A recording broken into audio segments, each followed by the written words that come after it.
everyone, and welcome to the undisputed heavyweight champion of the world show made for the fans by a fan. I am your host, as always, Richard Tiemann, and this is the award-winning Fan Show.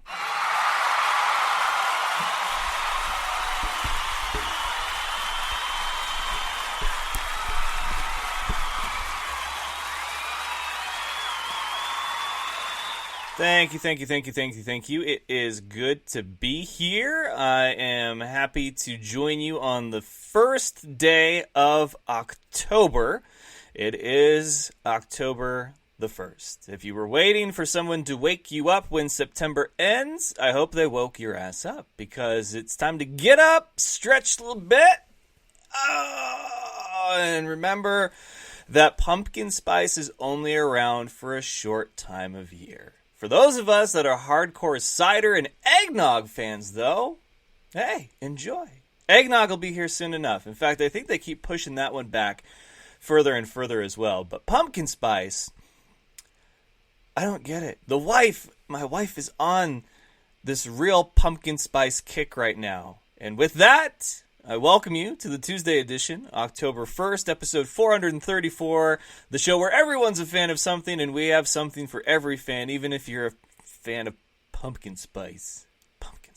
Anyway, it's been a eventful weekend. It's been an eventful 24 hours. It's going to be another eventful 24 hours, as we have plenty to cover. In fact, I made sure to write everything down that I needed to talk about that weren't just the recap from what was surprising and crazy week 4 in the NFL. But I mean, yeah, I got the stuff here written down for everything, including we got headlines from around the world of Fan Nation, which is, let's see, there's wrestling stuff, we've got robotics, we've got pop culture, even music has made the headlines today as well. So I want to welcome Antonio, Adam, Cody. I see a few guys jumping on the live stream right now on Facebook, which if you have one, and I believe most of the world does, is facebook.com/fanshow official.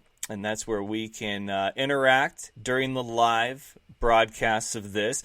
This will be the last one that we do just a Tuesday and Thursday, since BattleBots has officially wrapped up. And we'll talk about that in the headlines as well. And then next week we'll be back to 3 days a week. That's subject to change. I feel like it should be said it's subject to change, because doing the Tuesday and Thursday has really been nice, because sometimes Wednesday it was always sort of up in the air. We pulled it off, but I don't know, having the Tuesday recap and the Thursday preview, I mean, what do you put in Wednesday other than the headlines? But you normally have some school stuff, some class lectures online and whatnot happening on Wednesday. So we will leave, well, we're going to put a pin in that. We'll come back to it. But as of right now, I plan on having 3 episodes next week. So welcome again to this one. And without further ado or any more delay, let's go ahead and get to the headlines for October the 1st.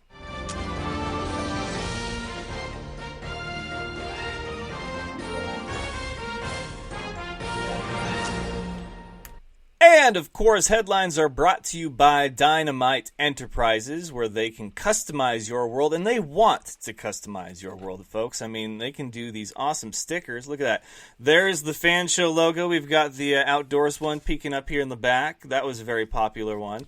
And we even have the infamous Infinity Gauntlet. That's right, the one Infinity Gauntlet. I love that. I really do. I came up with that idea last minute when I decided to add a 6th and final division to the show, mind you, because I can't handle more than 6 things going on at once. But let's see. One thing that's not on here that should be, that I just remembered, speaking of the divisions, if you are a pop culture fan, Brad Williams. He's been on the show 2 times. It looks like he's going to be making his 3rd appearance on the show Thursday or Friday, as he makes his annual trip up here to Spokane to do a weekend at the Spokane Comedy Club. So it'll be great to catch up with him, especially all the stuff going on in his life as he is a daddy-to-be. We'll talk about that. And I don't know if we'll talk about his Denver Broncos. That was, oof. If you're a Broncos fan right now, I feel you. I feel your pain. But all I got to say, if you're a Broncos fan, is that at least you're not a Dolphins fan this year. How crazy is that? How the mighty have fallen, because being a Dolphins fan really wasn't all that bad up until like this year. And now it's really bad to be a Dolphins fan. Hello, Casey. Hello, Jason. I see a few more of you jumping on. And so reach out to Ethan. I completely forgot to wrap up the whole Dynamite Enterprises thing. I got a little sidetracked there. But yes, Dynamite Enterprises brings you the headlines of the Fan Show each and every live episode that we do. Tuesday, Thursday, and sometimes Wednesday, live at 7 Eastern, 4 Pacific. Visit dynamiteenterprises.com, and if you know what you want or you want to quote on something that you haven't seen on their website, reach out, Ethan at dynamiteenterprises.com. So, let's see here. Where to start? Where do we want to start today? There are 3 undefeated teams remaining. The Kansas City Chiefs, the New England Patriots, and the San Francisco 49ers. And I don't care if that comes to a screeching halt this week. I don't, because I can say that the 49ers, the 2019 San Francisco 49ers, are the last unbeaten team in the NFC, and oh my, how good it feels. In fact, today, because my special guest is the vice president of the San Francisco 49ers, who's making his return to the show, I'm wearing the gifts from him that he sent me. He was in Spokane for his daughter's volleyball, or was it basketball tournament. I said, hey, let's go get a drink, let's talk some 49er football, and he couldn't because his schedule was too booked. But he got my address from me and sent me this stuff, and I love it. It's a little bit too cold right now. We kind of skipped fall up here in the Pacific Northwest for the jacket. The hat, though, always a good fit. So we talk about the 49ers and the differences between this year and last year, and expectations, obviously, and just how the fans are receiving everything that's been going on this season with a 3-0 start. So, once again, your undefeated teams left in going into week 5 of the 2019 NFL season are the Chiefs of Kansas City, the Patriots of New England, and the 49ers of San Francisco.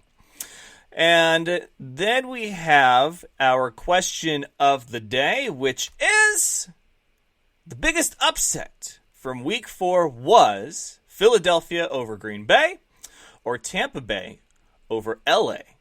I'd even go so far as to say you could throw the Cleveland Browns win over the Baltimore Ravens. Baltimore suffered their first loss the previous week when they faced Kansas City, but the way that they lost to the Browns, which, wow, you let the Browns, who had struggled on offense, put 40 points on you. That's something. All 3 of these victories, mind you, were road victories. Philly won in Green Bay on prime time. That is crazy, and that's why that one's up there, even though it looks like a majority of the responses are the Tampa Bay win over LA, because they managed to score over 50 points against an Aaron Donald-led Rams defense. I'm sorry, not sorry. That was really, really funny. So I'll let you guys go ahead and start commenting with your picks for the biggest upset from week 4. What's up, Casey? He said, ready for the IFL season to start. I am too. He's a Chiefs fan. I don't know how I feel about that, Casey. You're my top fan as of right now, but you're a Chiefs fan. Vontez Burfict has been suspended for the remainder of the season. The now Oakland Raider has been suspended for the remainder of the season for the same kind of crap he pulled as a Cincinnati Bengal. Look, at what point do you stop giving a guy chances? He can't clean up his behavior and his technique and what he does on the field, and Antonio Brown can't get his head right off the field. It blows my mind, and they're both Raiders. Well, Antonio Brown went to the Patriots for a hot minute, but I don't know if that's any coincidence. It's funny, comical a little bit. So he is out for the remainder of the season. And then, of course, Kyle Allen is tearing it up for the Carolina Panthers. Man, I did not see that one coming. In fact, let's go ahead and run down the scores real quick from Week 4 in the NFL. And so we had, to start off, Thursday night, the one time I don't pick Philly because I thought Packers, Aaron Rodgers in prime time, 3-0. At Lambeau was a safe bet. I apologize to those of you that I gave that as my, Survivor Pick'em pool choice number 1. 34-27, the final. Like, it wasn't even like it was 17-13 or 17-14. Like, 34-27 in Lambeau. That's crazy. Then the Giants thumped the Redskins to the note of 24-3. Daniel Jones gets his second consecutive victory, and the Giants move to 2-2. 500 on the season. Is this the Daniel Jones era? Crazy.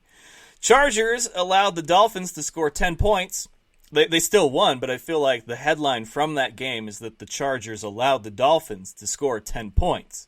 So 30-10 was your final. Then we had the Raiders and the Colts. I picked the Colts in this one, but 31-24, the Raiders would get it done, and that surprised me. Both teams moved to 2-2.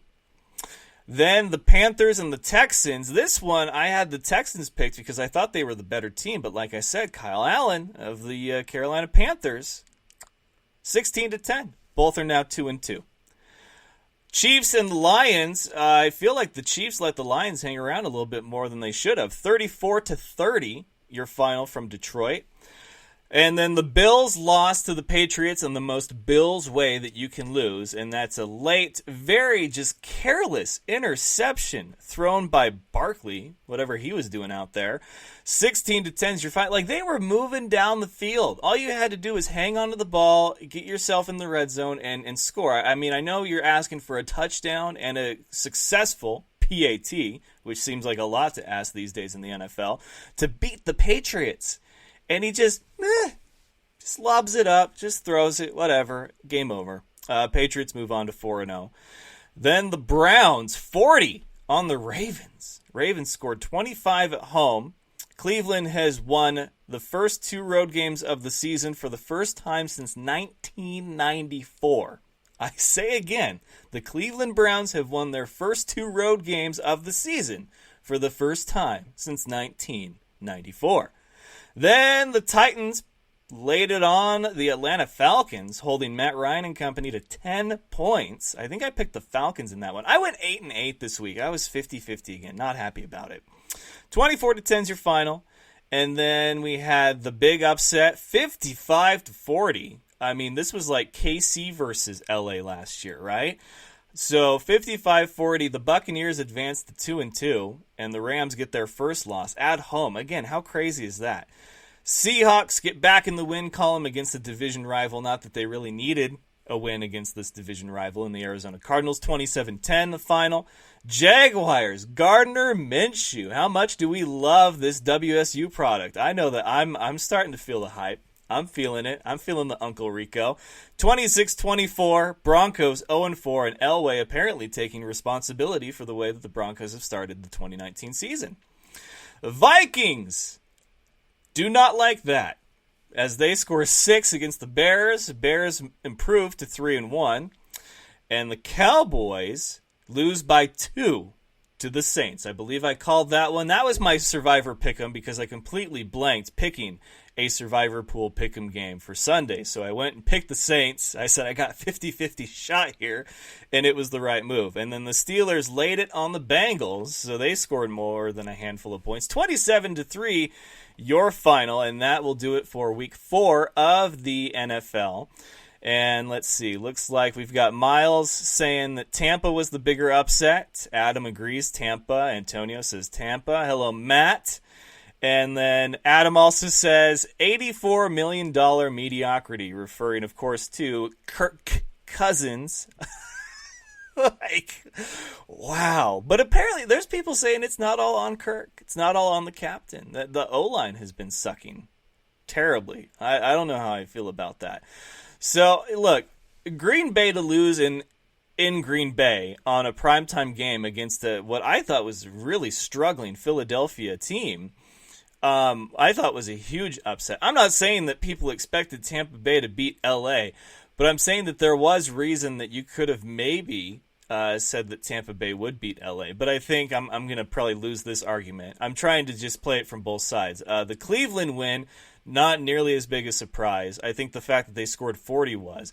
Had Tampa Bay just beat LA, like let's say 13-10, I think the Philly over Green Bay would have been the bigger shock as far as the upset. But yeah, I think, the ultimate, well, I have this. The trump card for the Tampa Bay LA argument is going to be that they scored over 55 points. The game combined for over 90 points. That's insane. When I don't think anybody had this game circled on their calendar, except for maybe Joe Fulford, because he is a Tampa Bay Buccaneers fan and he beat the LA Rams and he's feeling good about it. But remember, Joe, if you're watching, if you're listening, that same Tampa Bay Buccaneers team lost to the San Francisco 49ers week 1.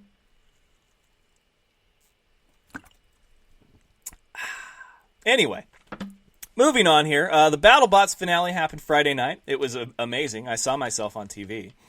It was I was there for a hot minute. But congratulations to Paul Ventimiglia and Bite Force, back-to-back, now 3-time Giant Nut winner and BattleBots world champion. Man, what a season he had. Really did. If you guys haven't watched BattleBots, if you haven't jumped on that train, you need to do so.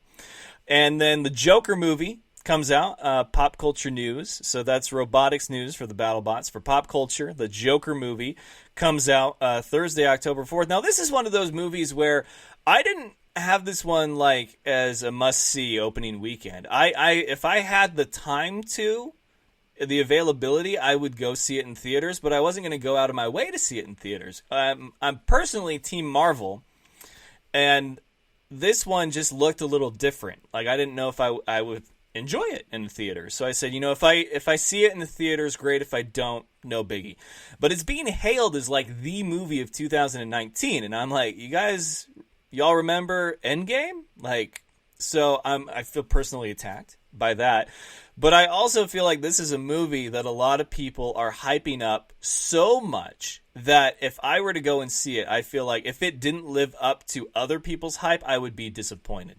Like, I don't even have my own level of expectations. But if I go and see this movie and I'm not blown away, I'm going to be like, really? Like, I'm going to be disappointed. It's one thing for me to be hyped about a movie or a song or an album or a concert and go there and it doesn't live up to my own personal expectations. But when people are constantly just like, oh my God, Joaquin Phoenix, actor, greatest of all time, and Joker movie is like the greatest 2019 thing ever in cinema. If I go and watch it and I don't feel that way at the end, I'm going to be like, So that's that. And let's see here. What else is in the headlines today? The halftime show is announced. I don't believe we talked about that last week. It is Shakira and J-Lo. So we've got Shakira and J-Lo. Somebody said in a comment that it's because the Super Bowl is in Miami and they have to pander to the Latin community. When was the last time that a Super Bowl happened in that weekend? They were just like, hey, the Super Bowl's this weekend. You want to go? They got a really good halftime show lined up. Oh, yeah, I heard. Shakira, J-Lo. We should check that stuff out. Yeah, let's get tickets. Like, it doesn't happen that way in football. It doesn't. Maybe WrestleMania. Like, WrestleMania, in my mind, is kind of a destination event because you don't know what's going to be on the card until, like, a week leading up to the actual WrestleMania. I mean, they try to promote it and have the matches set like a month out, but things can change all the way up until I think the day before the actual event. So if there was a WrestleMania in Seattle, and there was, I mean, we scrambled to try to get tickets because it's like, when's the next time WrestleMania is going to come back to Seattle, let alone the Pacific Northwest, let alone the West Coast? And we didn't care who was going to be on the card. We wanted to go see WrestleMania. And for some people, I think that that's probably the case with the Super Bowl as well. If you live in Florida and you haven't witnessed the Super Bowl, even if you're a Dolphins fan and they have no chance of making it there whatsoever, you're probably like, it's really close to home. We should probably go and see the Super Bowl. But you're not going to go and blank out your weekend to see a Super Bowl because J-Lo and Shakira are going to be the halftime entertainment. I'm sorry, but that argument just made me laugh really, really hard. Adam says endgame over everything. Let's see here. Hey, neighbor. Good to see you as well. And let's see. So, in wrestling news, AEW, All Elite Wrestling, Dynamite premieres tomorrow night on TNT. Check your local listings. And also this week, SmackDown Live. Or is it still SmackDown Live, or are they just going to go with SmackDown? It will move. It will make its debut on Fox. The Rock returns to SmackDown. So, I find it funny. I know it's like a monumental event for SmackDown to move to Fox and go back to Friday nights. But the fact that they're bringing The Rock in, I think that they're trying to make not light of the whole AEW premiering thing. IFL free agency has officially begun, and that will bring us to our top story of the evening. And that is that we have begun the most exciting part of the IFL offseason, which is the free agency. And it was announced today that Marquez Rogers has re-signed with the San Diego Strike Force. And then we had Connor Hollenbeck was announced last week as the first re-signee for the Iowa Barnstormers. Cam Gaddis has signed with the Tucson Sugar Skulls again. So it's that time of year. I'm very excited for it. And in case you didn't read the ticker below, the Sioux Falls Storm have an announcement tomorrow set for 1 p.m. Central Standard Time. So it's going to be 11 o'clock here where I am, and I will be sure to tune in that. I believe it's to announce the new ownership. I thought it was for something else, but it's not. I was able to confirm that. That news, that big news concerning the league is still to come. So make sure that you watch for those. And then the Spokane Shock announcement was supposed to be for today. Obviously, that didn't happen. I found out over the weekend that it is apparently moved to October 8th, so they're pushing it back a week. I do find it funny that there are teams that aren't even announced yet, but the free agency has officially started. Let's see. Antonio says, I block out the weekend for jail. And Casey says, let's see, a preview special tonight for AEW. That is correct. I see Akiba and Travis have joined us. Good to see you guys. Akiba, I'm sure, disappointed at the fact that the team, the Spokane Shock, did not make their official announcement today as planned. There's a few concerns I have about the Shock, but that's just me. And some of you know exactly what I'm talking about. Look, to put it this way, there could be 8 teams, 10 teams, 12 teams, 16, 20. It doesn't matter how many teams make up the IFL. There's going to be one that gives me some manner of trouble, and that's going to be my own team. My own team, I should say, with air quotes, because, I don't pledge allegiance to any team unless I work for that team, and I have yet to work for a team. But it is very interesting. It's very ironic, almost frustrating, kind of annoying that the one team that I seem to have the most trouble with is the one in my backyard. Like, it's not literally in my backyard, but I could walk there from where I am. Take me about 25, 30 minutes to walk. It's a 5-minute drive from my driveway to the arena. So it's yeah, I'll leave it at that. We'll leave it at that. But I do have a great interview coming up for those of you interested. In fact, it's going to be coming up here in about the next 5 minutes. Robert Alberino, the vice president of the San Francisco 49ers. If you're not a 49ers fan, I still encourage you to listen to it because it's a great conversation. I know because I did the interview. But he is one of the nicest guys ever, a great VP, a great voice of the fans, such as myself. Bought me this jacket, this hat, sent it to me. I love it. And let's see here. Adam says, I pledge allegiance to the flag of the fan show. We don't have a flag. The show doesn't have a flag. The show needs a flag, though, now that I think about it. The show should have a flag. So, Adam, I agree. The show should have a flag. Casey says, no trouble for you with QC. Oh, he would say that. And that, too, is another thing that really blows my mind. There are teams out there that I have had, like, the red carpet rolled out for me. And I never asked for it, either. They just felt the need to go above and beyond to make my welcome very warm welcome. And I love what QC, Quad City, and the Steamwheelers did for me last season. It was my first ever surprise stop on the Fan Show Tour, and I had a blast. I really did. Iowa has always been great to me. Arizona, even though their fans may not like me, Arizona's always good to me when I go down there. They really are. I really want to visit Tucson, obviously. We have the addition of Duke City now. And then, of course, San Diego and Oakland. I don't know if I'll ever make it out to San Diego because they have people in charge that I don't quite get along with.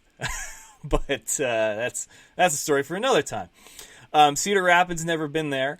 But Green Bay, they've always taken care of me whenever I go to Green Bay. And Nebraska was all right. I mean, I went there, and it was just like, oh, hey, you're here. Cool. Yeah, help yourself. But now I believe that they're going to be my Dallas stop on the Fan Show Tour. But it is free agency season, and I'm excited to see where certain players go, who ends up where. It's always a lot of fun because I think that there are a lot of very competitive markets, not just where a player would want to play. Obviously, San Diego and Oakland are now destination teams as far as players that maybe want to get out of the frigid cold of Green Bay.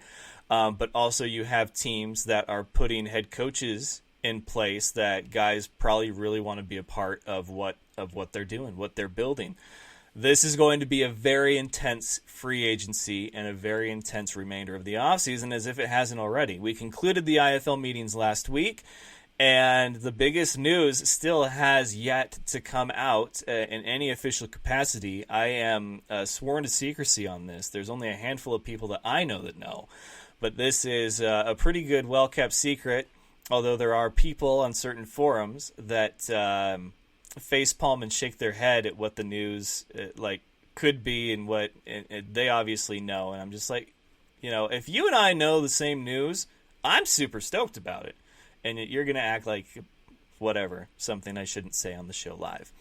And so, Casey, thank you in Quad City for always making my stay welcome, even if it was just the one time for right now. It's a place that I really want to go back to because that's the kind of impression you guys left with me. I would love if QC was my first stop on the tour this next year.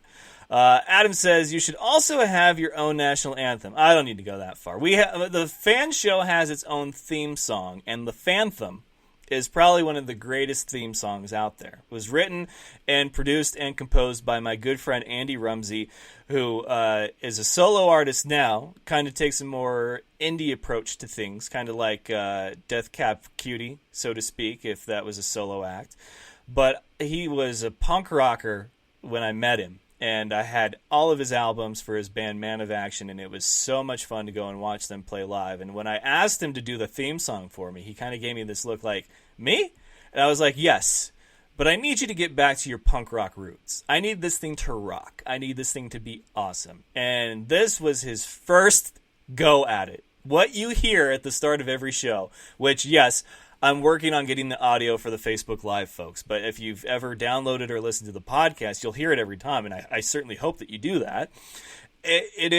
That was his first go at it, and I was listening to it. He emailed it to me when I was driving from Chicago Airport to Green Bay for that stop on the tour those years ago, and I was rocking it in the car. I had it cranked up in the rental car. Could not have been more pleased with it. So, Adam, I love the idea, but yeah, we've got you covered. Let's see here. Luke says, wait, you interviewed the VP of the 49ers? Yes, I did, for the second time, Mr. Swearingen, for the second time. And the wife and I have been invited to attend a game in San Francisco this year, and it looks like that will be in November. Jarvis Neal stopping by. I see you. I see Mike Tatum. Mike Tatum! Touchdown! Good to see you, Mike. I'm curious to see where you land, if you're going to give it another go.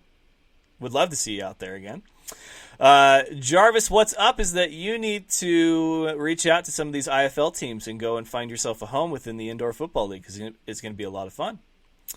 And let's see here. So how many teams are in the IFL, Ramon asks. As of right now, so there was the 10, And because Nebraska hasn't officially been announced yet, as far as if they're going to stay in Nebraska as the Danger with their new ownership, or if they're going to move to Dallas where their ownership is located and stay the Danger or rebrand. So we'll leave that one as a question mark. So that takes it from 10 to 9. But then we got Duke City that jumped over from the CIF to the IFL. So now we're back up to 10. And then, of course, we have the rumored Spokane team, the official yet unofficial return of the Shock. So that would make it 11. I've heard that Portland is supposed to be a team right now. And that is, of course, another rumor. So that would make 12. And then Oakland, who has officially announced, that would be about 13. So right now we're officially at 11. But we're supposed to be getting 14. The most that they projected was 16. As of right now, though, we have 11 teams that make up the Indoor Football League. And I don't know. Maybe they will stop at 12. But I heard that there was apparently trouble in Portland. Or not trouble. Portland was having issues. Like, however you want to spin it. Like that's what I heard last. And the AFL is making big moves. I heard the AFL, they're making some big moves. They're looking at westward expansion. Mike Tatum says, what's going on? Mike Tatum, you need to tell me where you're going.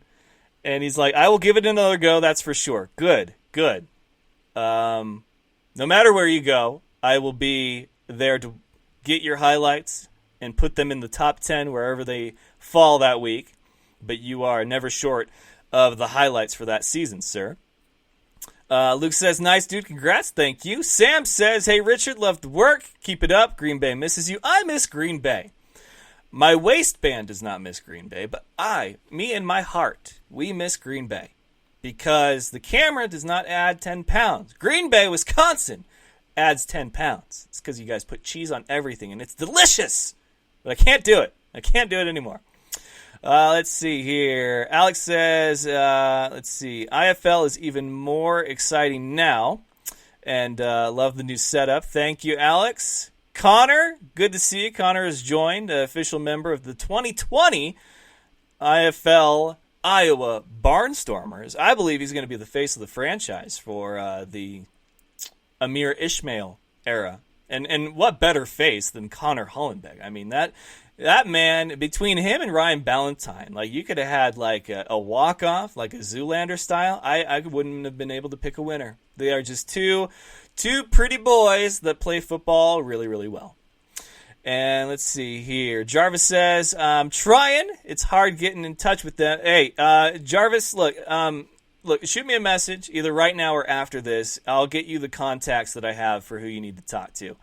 Let's see here. Alex says they do miss me to stop by the broadcasting booth.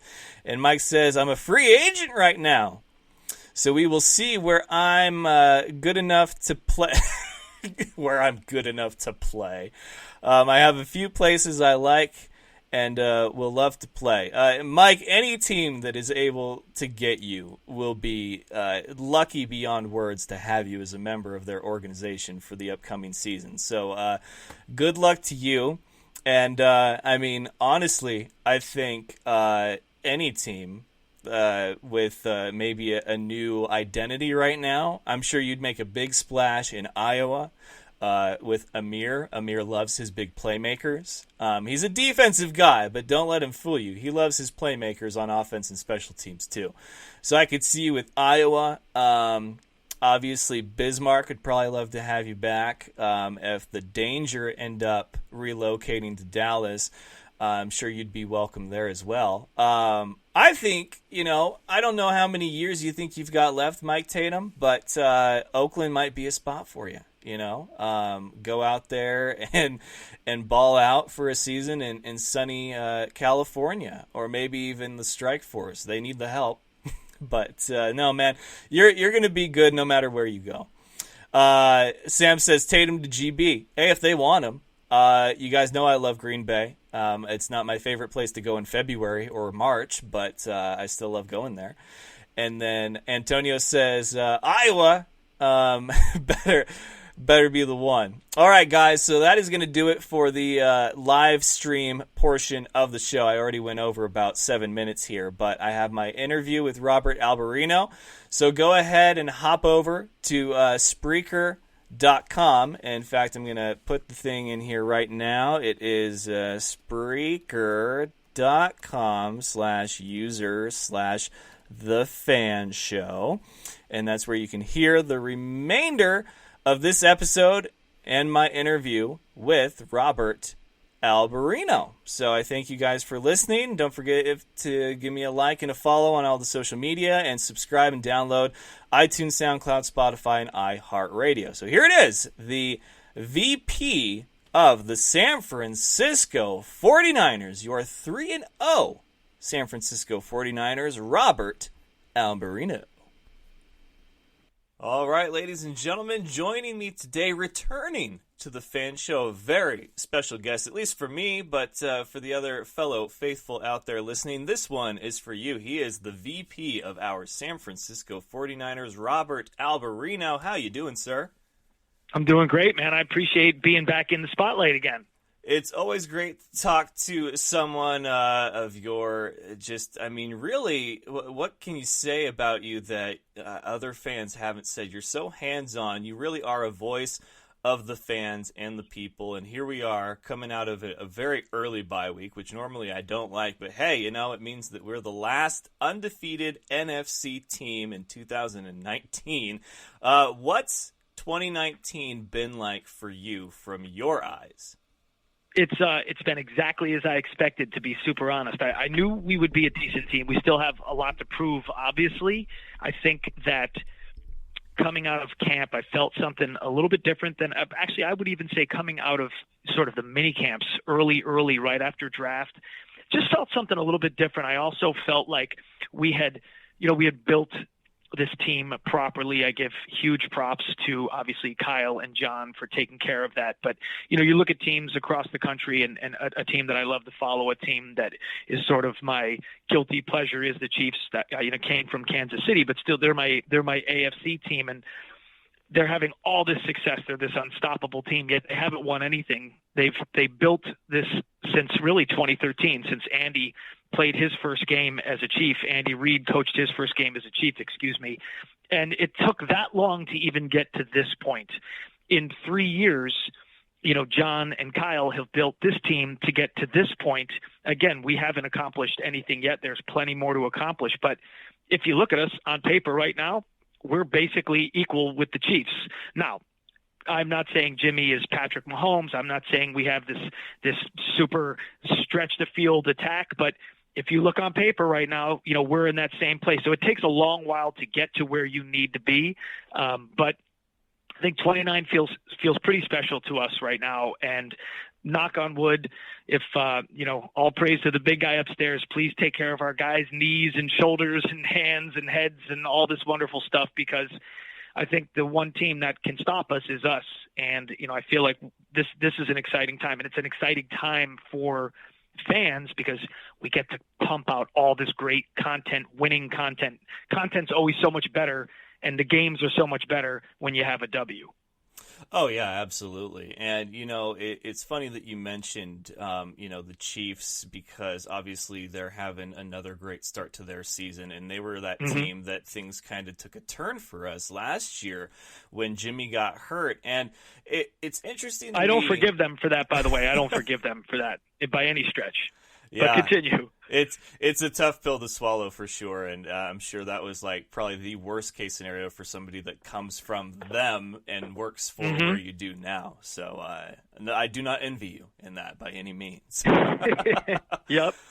But last year it could have been a simple roll over and play dead when Jimmy got hurt, and it really feels like it wasn't. I mean, we had the emergence of George Kittle, who, if you could pick a guy to be the face of your franchise in the absence of your quarterback, who better than George Kittle, who is just, it looks like he's having nothing but fun. And there was Marquise Goodwin, who did really well.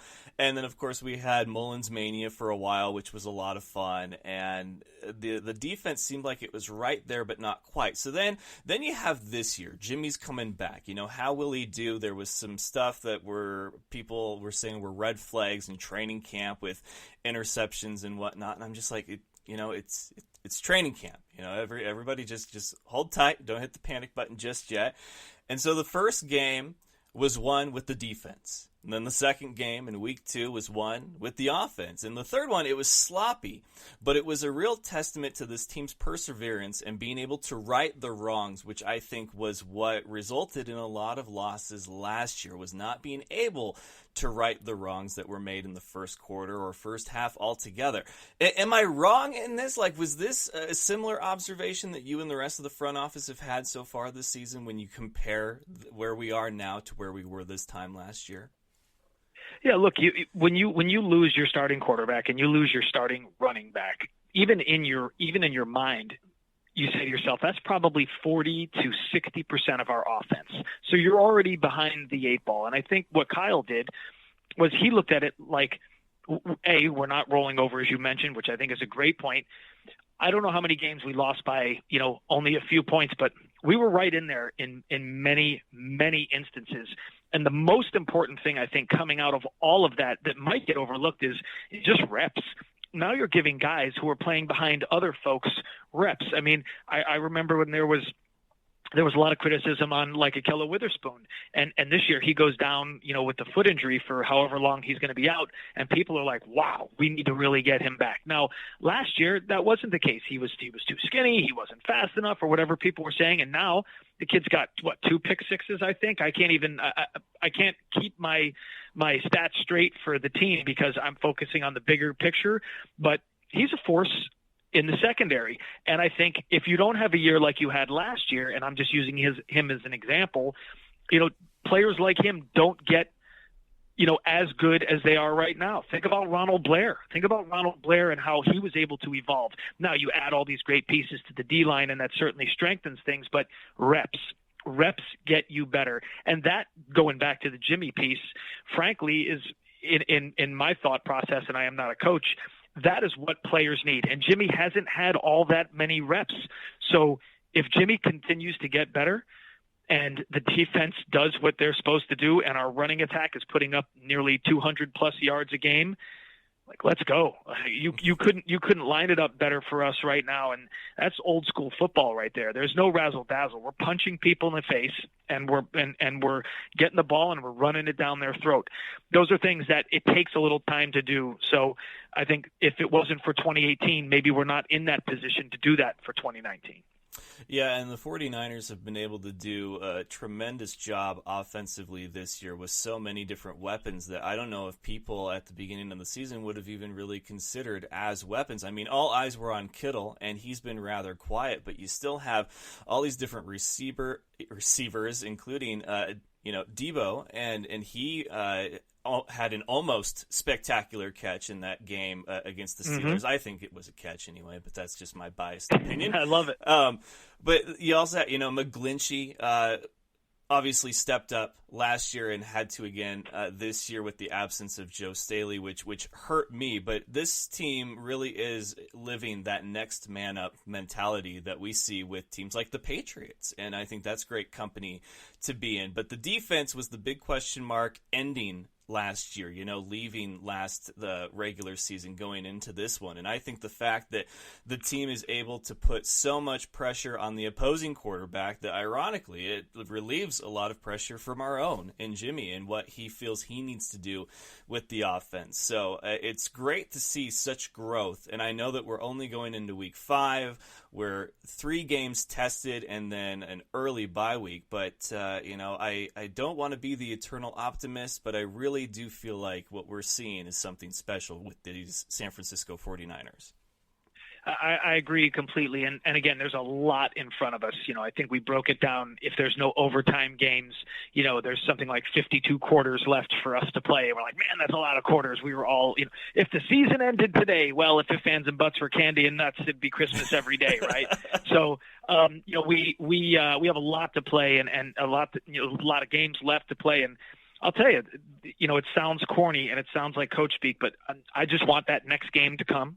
And then let's see how we do there, and then let's move forward on to that next game. I think one of the beauties of being with the team and this is my 25th year in the league, so it's I've learned a lot of lessons along the way, and one of them is, yes, remain optimistic. Don't let the highs get too high. Don't let the lows get too low, and literally just attack the next game in front of you. For all those listening to this awesome podcast out there, I think a lot of people think, that if they were to work for the team, if they're a fan, they can be mad if we lose the game, and then they go to work on Monday or Tuesday and they wait a couple more days, and then the game comes and they're excited. We live the losses for 7 days. We live the wins for only 1 day. So we have to really manage ourselves as the team, and certainly as a fan/employee of the team. We've got to pace ourselves because it really is a marathon. I can give you a million cliches, but they're all true. And we're super excited. I can't wait for the game's in 7 days at this point, or 6 days. I don't even know what day it is today. Today's Tuesday. I have to look to see because there is no day off for us. But we are, we're really, really excited. And that's a huge test, right? I mean, Monday night against the Browns, you asked me that a week ago, and I would have been like, well, maybe not as tough as a task. They go in and they put it to the Ravens, who I would argue are one of the top 5 teams in the league right now. And now we're a little scared. They're coming in with a little rocket fuel, and they've got some players. And we're down one of our best soldiers in Joe Staley. Obviously, we talked about Akilo. There's a couple of things that factor into that, and that depth is really going to have to show. That guys are going to have to step up. But this game should be off the charts, and I'm pretty excited for it. Yeah, I'm very excited for it as well. I have a friend up here in Washington who lives just a few hours away from me over on the Seattle side of the state. He's a big Browns fan, so when we saw the schedule, we were just like, that game could be very interesting. And after this last week, I've got it circled as what could be the game of the week. I mean, a lot of people are going to be watching that Thursday night matchup with the Rams and the Seahawks, but the NFC West has really been the NFC's best when it comes to what it has in store for that week and the impact it'll have on the league. But yes, Cleveland Browns rolling after they got I don't know if it's they got embarrassed. I feel they let a lot of people down in opening week because just the bar was set so high for them coming out of that offseason, where it was the opposite for the 49ers. I think our bar was set the previous year when we, obviously had a whole offseason to work with Jimmy G, and then he comes in and everything looks great, and then he gets injured against Kansas City. So kind of two teams living through the same sort of tunnel there as far as the level of expectations. But now they'll meet primetime Monday Night Football, and I think it's really going to be very entertaining. Richard Sherman actually made a point to comment and thank the faithful for a sold-out crowd against Pittsburgh going into the bye week. And, this game is going to be rocking. And I know that a year ago it would have been, but then when Jimmy got hurt, you're just like, how are they going to sell tickets? You have Nick Mullins come in, and then it's kind of, some fans were happy, they were upset, they just didn't really know how to feel, and now we're going to have primetime Monday night, what I believe will be sold out and just a really ruckus crowd. How do you feel from a front office standpoint about this weekend's matchup? We feel great. Last week, I think, or I should say the last game was probably the most exciting game we had here at Levi's since its inception. And I would say even that home opener, the grand opening of Levi's, that Minnesota 28-0 win that we had on opening day a few years back. There's some games, but that Pittsburgh game felt huge. And even though we put the ball in the opponent's hand 5 times. The way the defense played, the excitement of the crowd, battling Pittsburgh travels well, so battling a fairly decent Pittsburgh crowd too. I mean, the glass was shaking up in the control room where we're producing the game. I mean, literally, the glass was shaking, and it was easy to get the fans behind us, the faithful behind us. I can't imagine that this game will be any less than that game, if not levels above it. I don't think Cleveland travels nearly as well as Pittsburgh. I think fans are amped. I know for sure that people are taking Monday off. Monday might be the least productive day in the history of Silicon Valley if we keep playing the way we're playing. But this game is coveted, and we're trying to get people's butts in seats as fast as possible. We've got flyover for all 8 games. I think we've got 4 F-18s to kick it off. I want people to see that. We've got this new chant that was really delivered by the Seattle Faithful Niners crew, and that is when the team comes running out of the tunnel, everybody chants their last name. Last week it was unbelievable, and that only happens when there's butts in seats. I'm just, from a fan side, I'm super excited. From an executive side and somebody who really lives and breathes this team, I can't stand still. I'm literally talking to you standing up because I'm pacing in my little desk area. It's a huge game for us. We're not going to deny that, and to go 4-0 would be pretty awesome too. It would be really awesome, especially on prime time, because that's right. The last game I was at in San Francisco was Monday Night Football against the Rams, the season opener, which the 49ers were underdogs in that, and then they they blanked them. They didn't let them score a point, and so here you have Monday night prime time coming back to the Bay Area for 2019 against the Browns team that I'm sure for a lot of people the jury is still out on, but I think just the idea of, Mayfield, Garoppolo, and what the potential of that could be for 2 young quarterbacks that really show a lot of promise when they're on, they're on. So that, to me, very exciting as well. So I love that you are excited about it, and that you have realized that Monday probably going to be not a very productive day. But I know for you there is no rest for the wicked, and so that's probably going to be a very productive day for you as far as getting the fans what they want. It is. Well, we'll hopefully see you. We'll see you here and your lovely wife here for a game, and hopefully you'll come here and scream and yell and lose your voice on us. We're excited to get you finally here. Yeah, I wouldn't have it any other way. Very much looking forward to that game and this Monday night matchup. But Mr. Alberino, a pleasure as always. Thank you so much for taking the time to talk some 3-0 49ers going into Week 5 and Monday Night Football. That's it. All right, my brother. You be well. We'll be listening to you. All right. Sounds good. You take care now. Take care. And one more big thank you to Robert Alberino, the VP EP of the San Francisco 49ers. Mr. Alberino, you are a true gentleman and a scholar, and I mean that in every sense of the phrase, and I don't use that one a lot. So I will see you and the rest of the 49ers in November, counting down the days, tick, tick, tick. But for the rest of you, you can count down the hours until the next all-new episode of The Fan Show, which will be Thursday, October the 3rd. So we have some big announcements coming up tomorrow. We'll talk all about them Thursday, and we will do a preview of Week 5 in the NFL. Guest to be determined, but I've got a few in mind, so don't forget you can subscribe if you missed any of tonight's episode, whether it's live or if you happen to stop by during the live broadcast, you missed the beginning. If you missed any part of it or entirely, subscribe iTunes, SoundCloud, Spotify, and iHeartRadio. We broadcast live from Spreaker.com, which is where you can subscribe as well. Give us a like, give it a share, give it a review if it'll let you. iTunes lets you review it, and the more you review, the more you like, the more it shows up in people's searches, the more listens we get, and it's just better for everyone. And as far as social media, you can find us on Facebook. That's where we do the live portion of the first half of every show at 7 Eastern, 4 Pacific, so facebook.com/fanshowofficial. Follow us on Twitter at fanshowofficial. Instagram, The Fan Show. We even have a Snapchat. We don't use it all that much, but it is The Fan Show. And then there's a YouTube channel out there somewhere with all of our video content.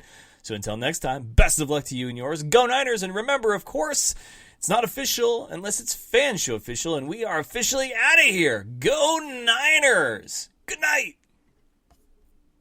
Do you remember the time that Mark Sanchez ran into his own player's butt? That was funny sports. Thank you for having me on the show, man. I love the Fan Show.